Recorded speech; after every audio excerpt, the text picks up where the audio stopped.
Morning, Pastor Dallas here with today's Real Talk from the Heart.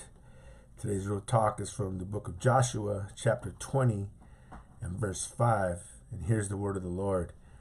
Then if the avenger of blood pursues him, they shall not deliver the slayer into his hand, because he struck his neighbor, and here's the key word, unintentionally, but did not hate him beforehand. In other words, there wasn't a premeditated hatred for this person. Now, this morning as I was meditating on this text, the theme or the thought was unintentional offense, right? Something that, wasn't on purpose.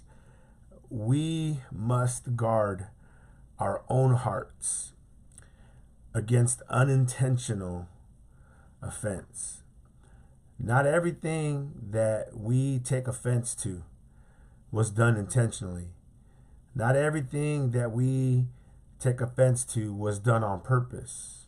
Not everything that we take offense to, that person meant to do. There will be inadvertent, unplanned offenses that happen between two people with no history of animosity.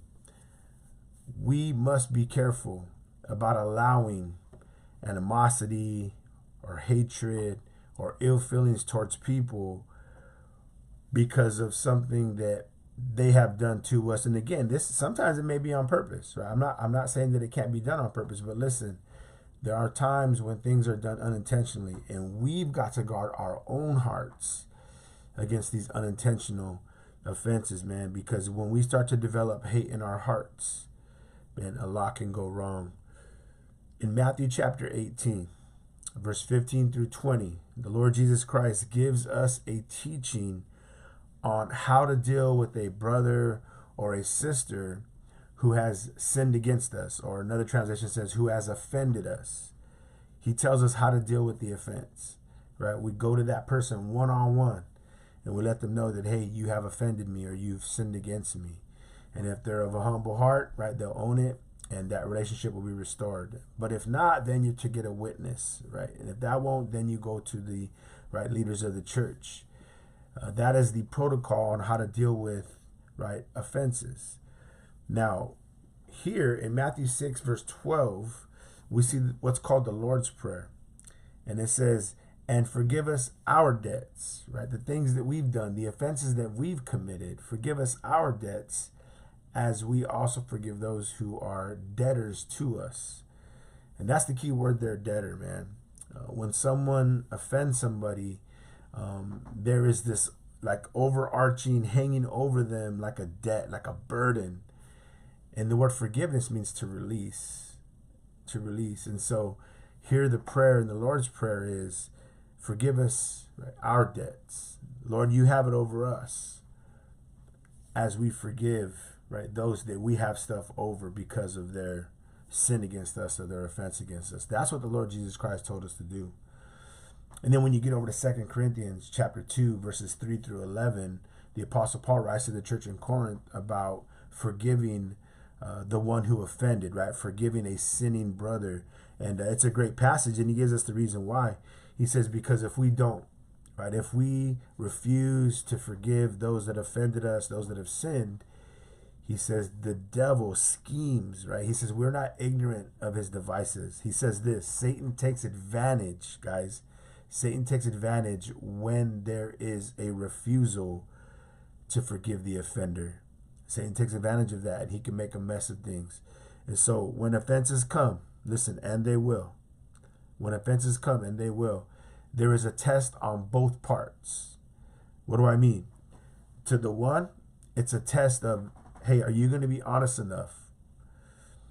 Are you going to be humble enough to own that offense? Like, man, I did that to my brother. I did that to my sister. Man, I was wrong. Are you going to be honest enough and humble enough to say, you know what, man, that I even have the tendency or the possibility to sin against my brother or to offend my brother? That's the first test. The second test is on the other side of it.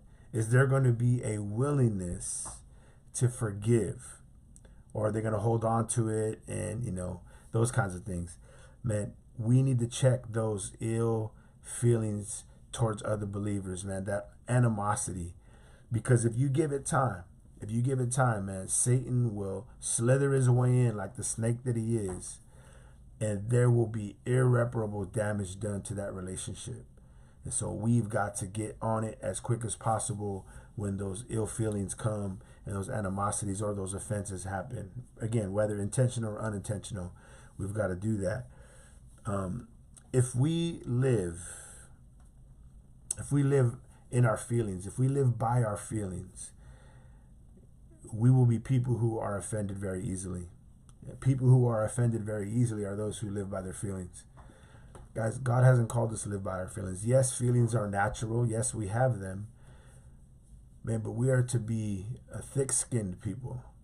We are to be a people who are a forgiving people. And forgiving, the word forgive literally means to forgive beforehand. That's what Christ is, man. He loves it. Father, forgive them, for they know not what they do, he said. You guys, that's the kind of heart that we as God's people, as Christians, are to live with.